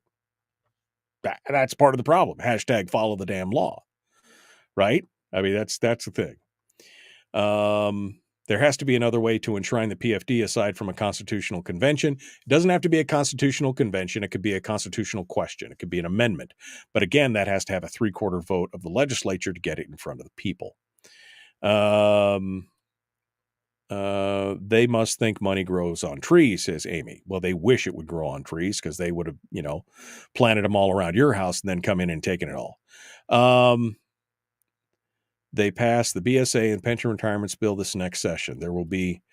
They pass the BSA and pension retirement bills this next section. There will be no PFD, and new taxes will happen immediately afterward because that draw isn't enough to pay for them. Well, again, like I said, as little as I say 3 years, as maybe on 8 years on the outside, if you just threw up your hands and walked away and said, take the PFD, it won't matter because there'll be taxes on top of that in 3 to 8 years. That's my take. That's what it is. Alaska is the heaviest taxed people on the planet, says Harold. My God, we actually agree on something. Yes, we are. Absolutely. Brian says income taxes and direct income taxes are coming. It's not a question of if, but of when. That's what I'm talking about. I used the word synergy incorrectly. Makes one wonder what the taxes will be when the PFD goes away. Well, I mean, you don't know. That's the thing. We don't know. Everybody's been so to talk about it. Nobody wants to talk about it. I'm sure it'll be probably the worst form of tax that we could possibly ask for. Okay. If you weren't on camera, would you still do the walrus thing with your fingers? Probably, because it's just a thing. It's one of those things. Right to the wall. I'm Bert Stedman with the walrus. Anyway. Okay.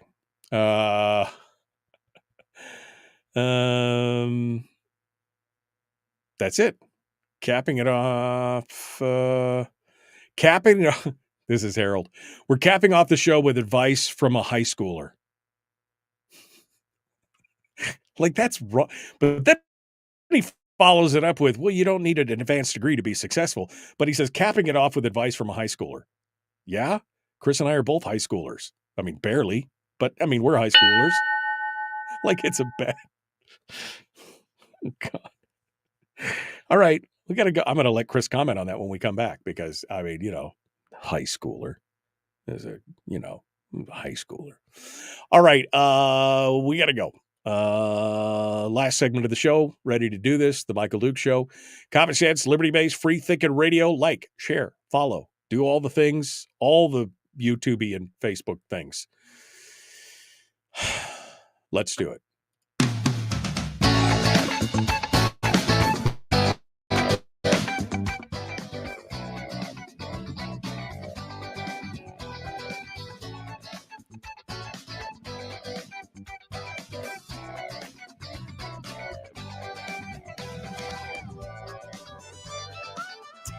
Okay. Welcome back to the program. Last final segment.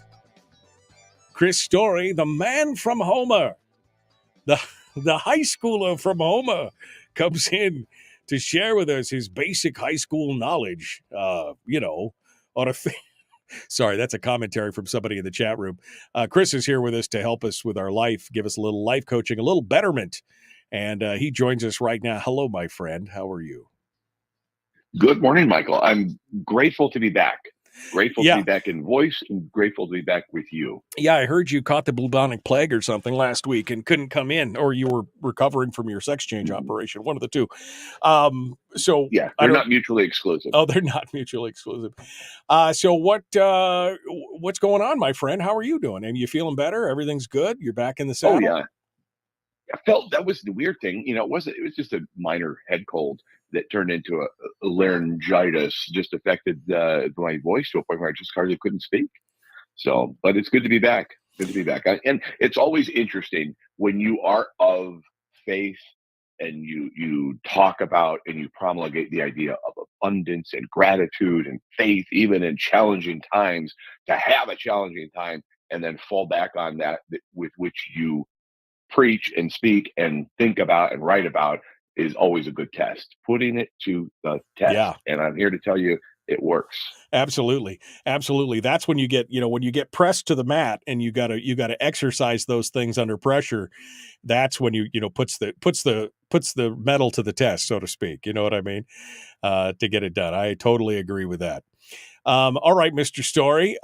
Today we're going to talk about science. In this case, we must follow the science, and it is the science of success.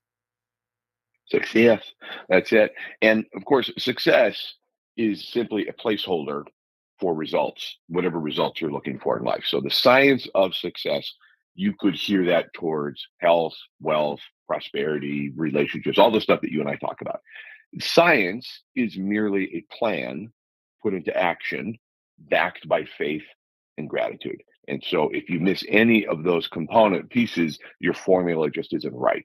The chocolate cake might look good, but it's not going to taste good. It's like substituting salt for sugar or vice versa. You've got to follow the formula. And the formula is simply to have a plan and then put the plan into action and then have faith and gratitude throughout. And the difficulty is, as the Buddhists say, quieting your monkey mind.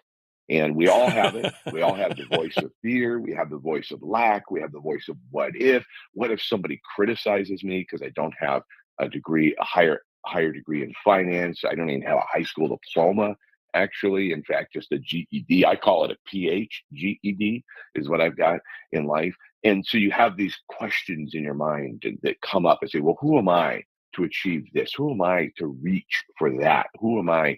That's the hardest part about the success formula that never fails, is to simply quiet that piece of your mind and engage and empower the mind of abundance and the mind that says, this too shall pass. I will weather the storm. I see what's on the other side. I am called. I do have a purpose. I'm here on purpose, and I can fulfill that purpose. That is the hardest thing. There are times in my life when I get, I know it's shocking to hear, I get a little dauber down sometimes, right? I get into my head and I start thinking about things. I start worrying about things, like you said, the fears of this or that, not necessarily of what people think or anything like that, but of things that could go wrong and, things that are pressuring me and stressing me. And that's when I focus on that. It's the whole two wolves thing, right? Two wolves beat within my breast. One is cursed, the other blessed, kind of thing. The one you feed is the one that's going to dominate. And if I continue to feed into that instead of looking at the abundance side of the equation, that's it. It becomes this circle think, this cycle of I get, angrier or upset or depressed or whatever. You've really got to take physical, it's metaphysical, I guess. You got to wrest control of your mind away from the tracks that it's running on, and you got to jerk the steering wheel into the right track. And I think you were right, though, with that it is physical as well. And I find that breathing, breath control, quieting your body, physically getting still and controlling and focusing on your breath. Before I ever do a speech or a presentation or go in public, I'm always cognizant of breath control first, and using sort of a 6x6 breathing where you breathe in for 6, hold for 6, breathe out for count of 6. You can use any number you want, but that's just what I've learned. And so it is physical and metaphysical. It is about, look, if you're not getting the results in life you want, then you've got to go back to formula.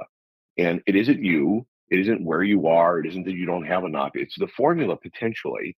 And go back to formula, and either maybe your plan is wrong, or maybe you've not been putting in the correct effort, or you've been putting in too much effort here when in fact it should be focused over there, or you're lacking faith or gratitude. So you go back to the formula, remember the golden law, the golden shovel law of success, which is leveraged effort equals reward.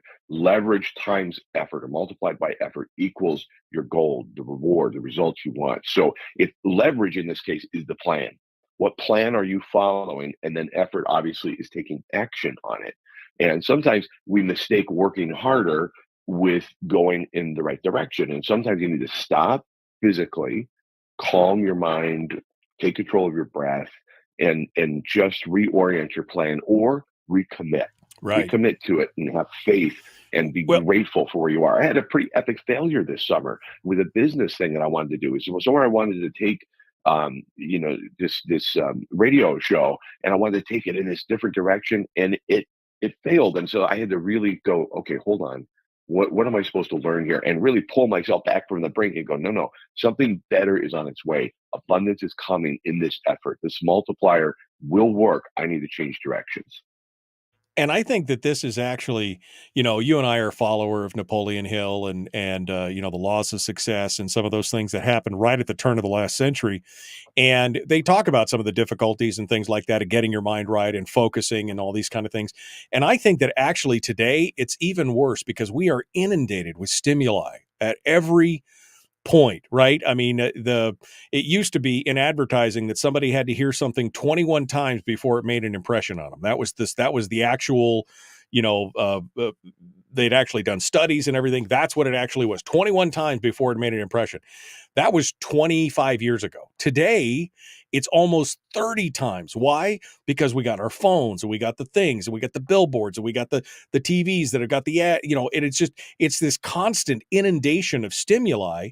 And I agree with you that moment of taking time out, turning everything off, closing your eyes, deep breathing, thinking about calming yourself and finding that oasis, that moment that what Walden talked about, where he talked about getting back to that moment of nature and that oneness. I mean, it's harder than it was 25 years ago because we are so stimulated in so many ways, but it is critical. And it's something that I fail to do quite often, I mean, I'll admit that's one of my biggest failure points is not slowing down long enough to do that. People always say, well, they comment on my schedule or what I'm doing, and I'm busy. It's long hours. It's every day. It's boo, boo, boo, boo, boo. But the thing is that I fail. My failure has been not to do that. But when I do, when I focus on that, I see tremendous results. And we've got to get away from that and find that moment of quiet. That's where the science begins, is with that moment of quiet, self-reflection, grabbing the wheel of your mind and dragging it to the right track. It's imperative. I guess I can't say it anymore. It is imperative that you do that. In one of the ways that I've taken control of social media in my life is to not have it on my phone, so it's not accessible easily. I have to be sitting in front of my computer, log in, go and physically log in because I don't keep it on, constantly. You have to log in, remember the password, enter it, go there, do something briefly and get out. For example, I don't remember the guy's name that you said something about, we're going to listen to a high schooler. Who said that? Right. Oh, Harold is our favorite resident troll. There you go. Would Harold, so these things are coming at you through social media. Would he ever have stopped me in a grocery store, tapped me on the shoulder and said, you're a high schooler. You don't even have a high school diploma. No, he would never have said it, but from behind a keyboard through social media. Wow. Just incredibly brave and courageous is he. However, I don't care. If it was coming at me all the time and I was putting myself in the way of that, then I would, and it would bother me. So we have to be finding ways to ignore those kinds of negativities and the brave keyboard warriors of the world and say, that doesn't bother me. I don't even see it. Would never have known it if you hadn't shared it. Thanks, Michael.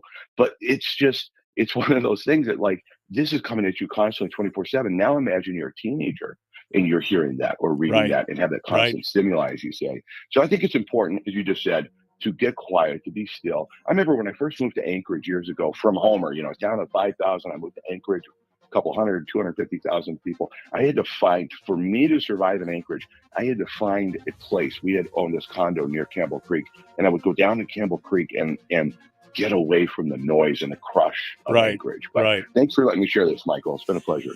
Chris Story, the man from Homer. It's the science of success, and it takes some work, but it's simple, but it's not easy, I guess is what we would say, right? I mean, that's kind of the thing. It's simplistic, but it's not always easy. Chris, hold the line for just a second, folks. We are out of time. Tomorrow on the program, I believe Mike Shower is going to be joining us. Fingers crossed. On Thursday, one of my favorite authors, Mark Tufo, is going to be joining us. I'm so excited about that. We'll talk about it more tomorrow. The Michael Duke Show. All right, I pushed Chris right up against the barrier there. That's the problem with having it at the end of the show, is that he's got a hard stop there. So, Chris, I'll give you a chance to summate here with your thoughts on this, because this is critically important. And folks, again, this is why I have Chris on. It's not necessarily for you. That's kind of a fringe benefit for you. It's for me, because he's saying exactly what I needed to hear. Last couple of weeks for me I've had some some challenges going on, and he's helping me get my mind right and reminding me. So again, Chris, just to last couple of minutes here to summate, my friend. Oh, thanks, Mike. Yeah, just the science of success is essentially having a plan, putting it into action, and holding faith and gratitude. And it's a challenge, but it's a formula that if you just follow it like you're baking a cake, it's a recipe that will work every time. And I, like you just said, having some challenges the last couple of weeks.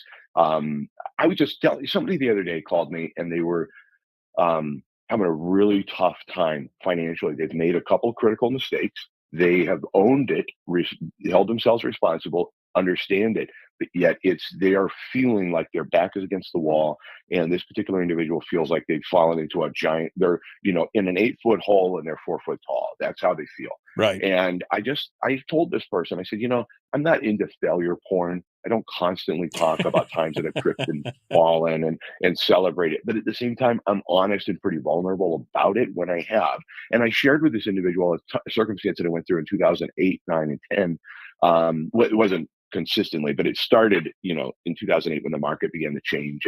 And we were able to climb out of a very deep hole by 2010. And I ended up writing a book about it that much later called Born to Live, that just was this about, in essence, what it's like to feel like the world is against you and yet coming out the other side, holding faith and gratitude. And when you think about it as a science or a recipe, then I find it easier, because then I can just look and go, wait a minute, where am I lacking? Is it my plan? No, this is a really good plan. I know it, but I've not been putting in the effort, or I have been, but I have no realization in my mind that this is going to work. That means I'm not holding faith, or maybe I'm finding problems with everybody, which means I'm not having gratitude. Right. And so it's one of those things is out of balance, and you can feel like you're going off the road on an icy day. So it's just a matter of balancing those things, and the formula works every time.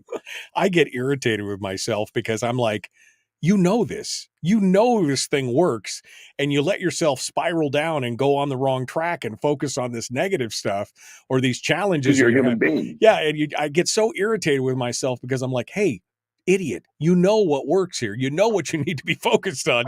My self-talk sometimes is, it's tough, but that's exactly what it is having that attitude of abundance, having that attitude of attraction. The success comes to me, those kind of things. And I know it works. It works. Anybody who's worked that and focused on that and had faith in that knows that it works. But we forget. We have this short-term memory where we just forget that, everything's great. And then you stop kind of focusing on that, and then things come apart and you're like, what did I do wrong? Oh, I know what I did. I'm an idiot, and that's the thing. I need to hear that. And that's why I have you on every day. Not only because I love you, but because you constantly are bringing me back to the points that I need to, not that I always am paying attention every week to necessarily what it is, but going back and looking and saying, yeah, that was exactly what Chris was talking about this week. I should have, and it brings me back on track. And so it's great stuff, but it is important to understand that you, the listener, we can only control ourselves and our own thoughts. And if we don't grab the wheel and pull it onto the right track, that train is going over the cliff. I mean, we're just, because we're human, and that's our nature. Our nature seems to be to constantly run into that track. We've got to constantly work on it to prevent that. Well said, my friend. Thank you, Michael. Appreciate it, Chris. Thanks for coming in today, my friend. I appreciate it. As always, it was my pleasure. Absolutely my pleasure. And I'm glad you're feeling better. We'll talk to you again soon. Thank you. All right. Bye-bye. Okay, folks, that's it for today. So coming up tomorrow, I'm hoping that we're going to have Mike Shower with us. That's the plan. We'll see how that plan goes. And then on Thursday, and I'm not sure which hour yet, I'm still working out the details with him, one of my favorite authors, Mark Tufo, is going to be joining us. Now, this show is completely for me. I'm going to get a fanboy so hard on this. One of my favorite authors, Mark Tufo, written the Indian Hill series, the Zombie Fallout series, the Timothy, Life of Riley, the Whistlers, it's for me, okay? I hope you enjoy it too. But I just love talking to people who have had a tremendous amount of success on their own merit. And so we're going to talk with Mark Tufo on Thursday. Super excited about that. We might talk with Dr. Lott on Friday for Firearms Friday as well. I'm working on that as well. So here's the thing. Be kind. Love one another. Live well. Grab your mind. Grab your, and think on abundance. Think on the positive. Think on that attracting what you want. It's important stuff. Really is. I know it sounds all woo-woo crystally, but it works, baby. Tomorrow's another day. Be kind. Love one another. Live well. We'll see you tomorrow, my friends. Have a good day.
We've shed our terrestrial radio skin, and now we are slimy lizard internet people. It's the Michael Duke Show.